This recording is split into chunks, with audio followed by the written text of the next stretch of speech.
Displaziya kasalligi suyak yemirilishiga olib keladi. To'g'ri eshitdingiz. Displaziya kasalligi bolani suyak yemirilishigacha, ya'ni ko'ksa artrozgacha olib kelishi mumkin.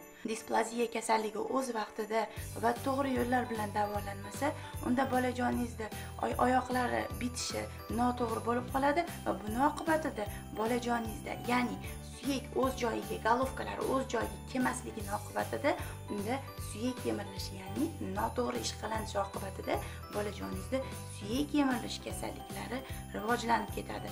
Shuning uchun displaziya tashxisi qo'yilganda shifokor nazorati ostida bolajoningizga to'g'ri muolajalar qilishingizni maslahat beraman. Bolajoningizga shina taqish kerak bo'lgan holatda shina taqing, massaj olish kerak bo'lganda massaj oling va LVK mashqlarini ham albatta olishni esingizdan chiqarmang.